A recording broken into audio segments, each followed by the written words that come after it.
नमस्कार दोस्तों, कैसे हो आप सब। मैं हूं आपका दोस्त अनीस। और दोस्तों, बहुत से लोगों ने बहुत सारे इस समय पर कमेंट किए हुए हैं कि आप अपना इंडोर प्लांट्स का कलेक्शन क्यों नहीं दिखाते हो। तो दोस्तों, सबसे पहली चीज़ मैं आपको बता दूं कि मेरे पास इंडोर प्लांट्स का कलेक्शन बिल्कुल भी नहीं है। मेरे पास स्नेक प्लांट्स की 2 वैरायटीज़ थी, प्लस इंडोर प्लांट्स के मेरे पास पहले कुछ पौधे थे, बट मैंने उनकी केयर जानबूझ करके नहीं की। इस वजह से मेरे पौधे ख़राब हो गए। तो ये था आपके क्वेश्चन का आंसर। दूसरी चीज़, मैं एक चीज़ आपको और बता दूं कि इंडोर प्लांट्स, दोस्तों मैंने उसके बारे में बहुत सारा कुछ रिसर्च किया था कि इंडोर प्लांट्स देखिए एडिबल प्लांट्स नहीं हैं, ठीक है। प्लस मेरे घर में देखिए छोटे छोटे से 2 बच्चे हैं। मेरी भतीजियां हैं 2 छोटी छोटी सी, और वो तब बहुत छोटी छोटी थी, तो समझिए दोस्तों साल 1.5 साल के लगभग थी। और मेरे घर पे दोस्तों वो किसी भी पौधे की पत्तियां तोड़ करके खा लेती थी। उनको इस चीज़ की, देखिए छोटे छोटे बच्चे हैं, आप छोटे छोटे बच्चों को आप क्या कहोगे। तो वो एक्चुअली उन्हें क्या हुआ कि उन्हें तुलसी की पत्तियों को खाने की आदत लगवा दी कोरोना के टाइम पर। तो अब क्या कर सकते हैं। तो फिर अब वो कभी भी या खेलते खेलते हुए भी कभी भी जाती थी तो तुलसी की पत्तियां तोड़ करके खा लेती थी। तो जितने भी इंडोर प्लांट्स होते हैं वो सभी हाईली जो है पॉइजनस प्लांट्स होते हैं। आप जितने भी आपके जो एग्लोनिमा और ये बाकी जितने भी इंडोर प्लांट्स होते हैं, तो ये सारे के सारे दोस्तों आपके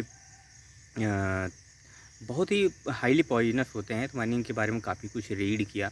तो मैं फिर मुझे खुद से ही लगा कि कहीं मेरे कारण से ही तो नहीं लोग जो है मैं ये लोग परेशान हो जाएंगे कि मैं ऐसे पौधे घर में लगाया हूँ कि जिनकी वजह से आप ये कह सकते हो कि मेरे प्लांट्स पॉइजनस प्लांट्स हैं। और पॉइजनस प्लांट्स होने की वजह से अगर उन बच्चों ने कभी उसकी पत्तियों को खा लिया तो आप समझिए कि उन उन बच्चों पर क्या बीतेगी, और फिर उनके पेरेंट्स हैं जो, तो वो भी दोस्तों क्या समझेंगे। तो इस वजह से मैंने उन सभी इंडोर प्लांट्स को दोस्तों निकाल करके बाहर फेंक दिया। और मैंने फेंक क्या दिया, मैंने ला करके बाहर साइड रख दिया और सोचा कि अपने आप जो है बाहर नेचर में ग्रोथ करेंगे अपनी तरीके से और चलेंगे। तो मैंने उनको ज़मीन पर लगा दिया, बट वो नहीं सर्वाइव किए। तो नहीं सर्वाइव किए तो कोई बात नहीं दोस्तों, सर्वाइव किए तो चल रहा है, चल रहा है, नहीं चलेंगे नहीं चलेंगे। तो इस वजह से दोस्तों मैंने उन सभी को निकाल करके फेंक दिया। अगली चीज़ दोस्तों, एक चीज़ और मैं बता दूं कि इंडोर प्लांट्स लगाने पर मुझे क्या प्रॉब्लम आ रही थी। एक्चुअली मुझे इंडोर प्लांट्स लगाने को अंदर की साइड पर बहुत अच्छी जगह चीज़ है। इंडोर प्लांट्स को बहुत ज़्यादा धूप की आवश्यकता नहीं पड़ती है, जबकि आपके बाकी सारे प्लांट्स को धूप की काफ़ी ज़्यादा आवश्यकता पड़ती है। तो मैं मेरे यहाँ पर जो अंदर वाला जो मेरा गार्डन है, आपने अगर मेरे चैनल का आपने सब्सक्राइब किया और मेरे आपने गार्डन ओवरव्यूज मेरे देखे होंगे, तो मैंने कई बार जो है अपने अंदर का भी पूरे सारे प्लांट्स दिखाए हुए हैं। एक आप मेरे अडेनियम्स का गार्डन देखेंगे, मैंने अपने सारे के सारे अडेनियम्स दिखाए थे जो मेरे इंडोर रखे थे। तो वहाँ पर आपने ये चीज़ देखा था कि मेरे अंदर पे एक साइड पे धूप आती है, एक साइड पे हाफ पर धूप नहीं आती, मैंने कई बार बताया भी है।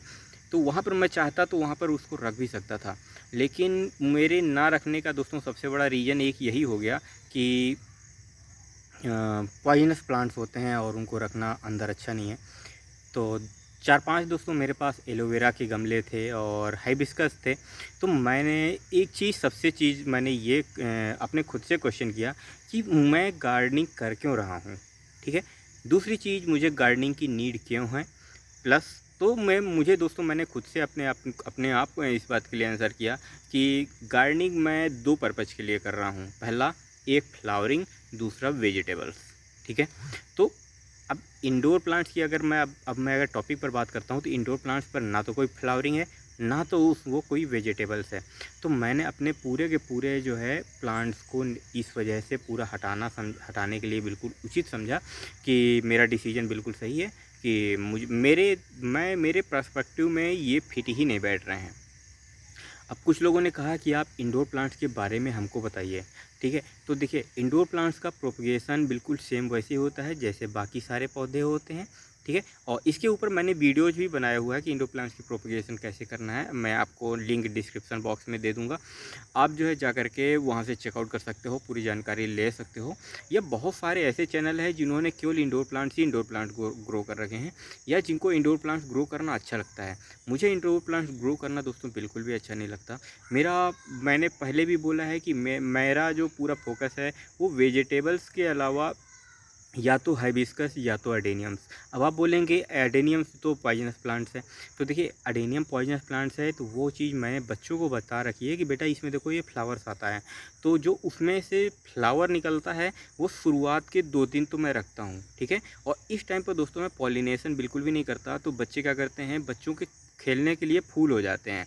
अब आप बोलेंगे फूल पॉइजनस होता है, दोस्तों उसका फूल फूल पॉइजनस नहीं होता और बच्चे फूल को खाते भी नहीं हैं। ये चीज़ मैंने एक्सपीरियंस किया है बच्चों के साथ। हम भी समय स्पेंड करते हैं, तो हमें भी मालूम है कि बच्चे कैसे हैं, बच्चों का नेचर कैसा है, बच्चे कैसा कर रहे हैं। क्योंकि देखिए मेरे वहाँ पर अंदर बिंका लगे हुए हैं, हाइबिस्कस लगे हुए हैं, चांदनी लगी हुई है, डबल चांदनी लगी हुई है, एडेनियम्स लगे हुए हैं। तो दोस्तों जो मोगरा आता है, मोगरा भी लगा है, बेला भी लगा हुआ है।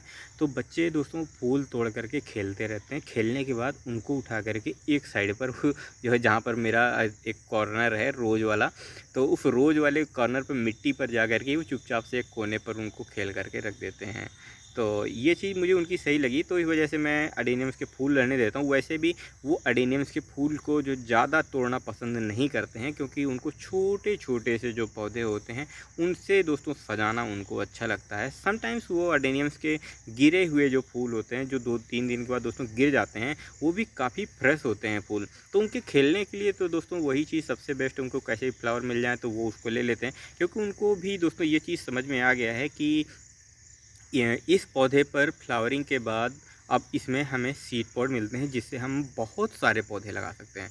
तो उनके अंदर एक एक्साइटमेंट रहता है, वो बोलते हैं कि जो है चाचा इसको आप जो है इसमें चाचा आप जो है इसके इसके बीज बना दो। तो मुझे भी ये चीज़ अच्छी लगी कि मैंने कहा चलो ठीक है, मैं इनके बीज बना देता हूँ। तो मैं उनके सामने ही दोस्तों पॉलिनेशन करता हूँ, बच्चों के सामने ही पॉलिनेशन करता हूँ और उनको बताता हूँ कि अब इसमें बीज बनेगा। जब उसमें सीड पॉड बनता है तो बहुत खुशी-खुशी से वो लोग जो उसके सीड निकालते हैं और उसके सीड लगाते भी हैं। तो मैं आपको देखिए दिखाऊँ कि ये देखिए यहाँ पर, ये देखिए ये यहाँ पर देखिए कुछ सारे जो है ये एडेनियम्स के देखिए उन्हीं के सीड्स लगे हुए हैं। तो वो जब भी आते हैं देखते हैं तो उन बच्चों का भी दोस्तों मन बहलता है और उन बच्चों को भी लगता है कि हमने हमने ये सीड्स लगाए हैं, हमने हमारे हमारे पौधे हैं, हमारे पौधे हैं। तो उनके लिए भी दोस्तों एक अच्छी चीज़ हो जाती है। एक बात और दोस्तों उसमें गार्डनिंग में ध्यान रखिएगा कि बच्चों से अपने प्लांट्स को दोस्तों थोड़ा-सा दूरी बना कर के रखिए। और बच्चे जो भी आप अगर आपके पास वेजिटेबल्स गार्डन है, तो और आप इसमें दोस्तों ऑर्गेनिक तरीके से अगर खेती कर रहे हैं, मतलब गार्डनिंग कर रहे हैं, तो दोस्तों आप बच्चों को बिल्कुल आसानी से रहने दीजिए। लेकिन अगर आप फंगिसाइड, इंसेक्टिसाइड वगैरह का प्रयोग कर रहे हैं, तो आप ये सब चीज़ जो है बच्चों से थोड़ा-सा दूर वाली जगह पर रखिएगा। बच्चे तो देखिए कहीं पर भी पहुँच जाएँगे, लेकिन आपको दोस्तों खुद दूरी बना कर के रखनी पड़ेगी। तो इसी वजह से मैंने अपने सारे इंडोर प्लांट्स हटा दिए और अडेनियम्स का कलेक्शन भी दोस्तों मैंने एक साइड पर पूरा एक कॉर्नर पर रख दिया है। बाकी सब पे मेरे पूरे हिबिस्कस और विंका और गेंदा वगैरह ये सब चीज़ पूरे रखे हुए हैं। तो ये थी दोस्तों आपके क्वेश्चंस का जवाब। तो होप दोस्तों आपको आपके क्वेश्चंस का जवाब मिल गया होगा। तो ठीक है दोस्तों, फिर मिलेंगे आपके साथ एक नई इन्फॉर्मेशन के साथ। तब तक के लिए नमस्कार, टाटा, बाय बाय।